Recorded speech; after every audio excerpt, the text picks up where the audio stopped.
আসসালামু আলাইকুম। ওয়ালাইকুম আসসালাম। আচ্ছা চাচা, আপনি তো সবসময় সত্য কথা বলেন এবং সত্য পথে থাকেন এবং সত্য নিয়ে কথা বলেন। জি তা আজকে একটা সত্য নিয়ে আপনি কথা বলবেন, সেটা হলো হঠাৎ করে হিটু শেখ কোর্টে উঠানো হয়েছে। হিটু শেখ কোর্টে উঠানোর সময় চিল্লায় বলছে যে আমার বৌমা হামিদাকে আপনারা ধরুন, হামিদা সব জানে। হামিদা আকাশ নামে একটা ছেলের সঙ্গে পরকীয়া করত। এখন এই পরকীয়ার কারণে এই আকাশ হামিদা এই আকাশ নাকি আসিয়াকে ধর্ষণ করেছে এবং হামিদা এবং আকাশ এই দুজনে মিলে আসিয়ার এই ঘটনা ঘটিয়েছে। তা আসলে আমি কারটা বিশ্বাস করব? আসলে কি বলুন তো একটু। আমি আর কি বলবো, ও কি কোনো নেশা টিশা করে নাকি?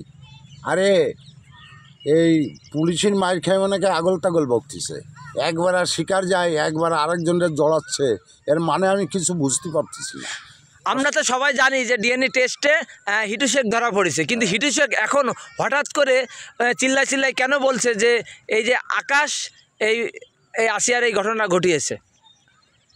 এখন হয়তো বাঁচার জন্য বলতেছে, কিন্তু ও কি আদেও কি কখনো বাঁচতে পারবে?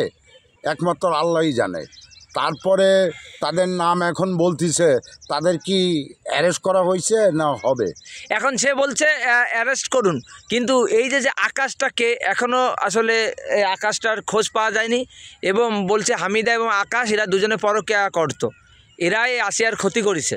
কিন্তু এই যে হিটু শেখ যে বলছে এই ঘটনা, আমরা কি করে বিশ্বাস করব? আসলে সত্য ঘটনা কিনা সেটাও তো বলতে পারছি না। আরে ভাই, এখন সাক্ষী প্রমাণ হয়ে গেছে, তারপরে এখন আবার নতুন করে আসামির নাম বলতেছে। এটা কেমন হবে আমি বুঝতে পারতেছি না।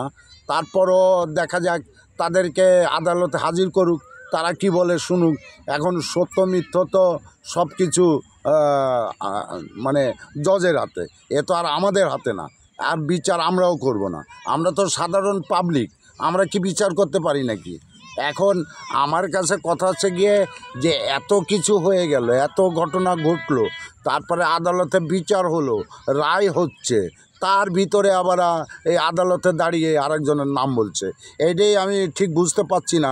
এখন বাঁচার জন্য হয়তো অনেক কিছু বলতে পারে। আচ্ছা, আপনি তো জানেন যে অনেক সময় যে পরকীয়ার জোরে অনেক ঘটনা, সত্যি ঘটনা ঘটে যায়। অনেক পরকীয়ার জোরে নিজের স্বামীকে নিজের বউ মেরে ফেলাচ্ছে। তা তো যাচ্ছেই, এ তো মানে বহু জায়গায় শুনতে পাই। কিন্তু হিটু শেখ এতদিন কথাগুলো বলিনি, হঠাৎগুলো বলছে। এটা কি আসলে মিডিয়ার সামনে মিডিয়া সাংবাদিক পেয়ে বলছে, নাকি আসলে সে বাঁচার জন্য? ভাই, মানুষের যখন মনের ভিতরে ভয় চলে আসে, সে বাঁচার জন্য ছটপট করে, বুঝছেন? এখন এমনও হতে পারে যে হিটু সে বাঁচার জন্য বিভিন্ন সময় বিভিন্ন কথা বলতেছে।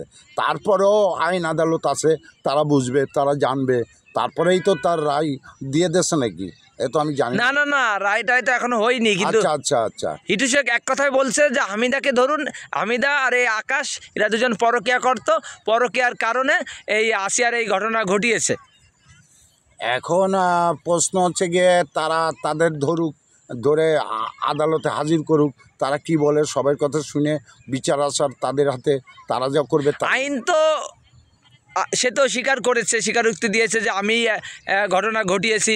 ডিএনএ টেস্টও আমি শুনেছি যে তা সেই ধরা পড়েছে। আবার এখন আইছে সে চোখ পাল্টি দিচ্ছে। না, স্বীকার যদি করেই থাকে তো এখন যতই চোখ পাল্টি দিক হবে না, কেন যে তার তো স্বীকারোক্ত রেকর্ডিং করা আছে, আর রেকর্ডিং যখনই আছে তখন তো জজ সাহেব ওটাই বিশ্বাস করবে। সবাইকে ধন্যবাদ, আমি আর সময় দিতে পারছি না ভাই। ধন্যবাদ আপনাকে।